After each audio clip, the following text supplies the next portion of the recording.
ഏതായത് കഷ്ടപ്പെട്ടാലും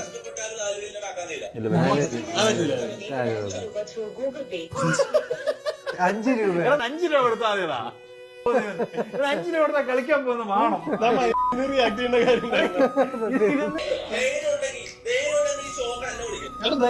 സിനിമാക്കാരൻ നിന്നെ വിളിക്കട്ടെ 5 രൂപ നിന്റെ പേയ്മെന്റ് അല്ല അവൻ പറയുന്നത് എന്നെ വിളിക്കണമെങ്കിൽ എനിക്ക് അതിന്റേതായ പേയ്മെന്റ് തരണം. എന്ത് കാര്യത്തിന് 5 രൂപയ്ക്ക് കൊടുക്കാം. 5 രൂപ കൊണ്ട് വിളിക്കടാ. ഇപ്പൊ തന്നെ ഗൂഗിൾ പേയിൽ അടിച്ചു 5 രൂപ കൊണ്ടാടിക്കാനാണ്. ഇതിപ്പോ ഇവിടെ നീ പറയുന്ന റോസ്റ്റേഴ്സ് എന്ന് സ്വയം വിശേഷിപ്പിക്കുന്ന ഇവന്മാരും തൊപ്പിയും തമ്മിൽ എന്താണ് വ്യത്യാസം? റോസ്റ്റിംഗ് എന്ന രീതിയിൽ വ്യക്തി അധിക്ഷേപവും അങ്ങനെയുള്ള കാര്യങ്ങളൊക്കെ നല്ലതാണ് എന്നുള്ളൊരു ഐഡിയ ആൾക്കാർക്ക് കൊടുക്കുന്നതിനെ പലരും വിമർശിച്ചതിന്റെ പേരിലാണ് ഇവന്മാർ വന്നിരുന്നത് ഈ മൊണ്ണത്തരമെല്ലാം വിളിച്ചു പറയുന്നത്. അപ്പോൾ തൊപ്പി ഇവന്മാരുടെ വീഡിയോ തന്നെ റിയാക്ട് ചെയ്ത് തൊപ്പിയുടെ സംസാരിച്ചാലും അറിയാലോ വളരെയധികം ടോക്സിക് ആയിട്ട് തെറിയൊക്കെ വിളിച്ചാണ് സംസാരിക്കുന്നത്. അതിനെ അതുപോലെ തന്നെ ഇവന്മാർ കൗണ്ടർ ചെയ്യുകയാണ്. എന്നിട്ട് ഇവന്മാർ പറയുന്നത് ഇവന്മാർ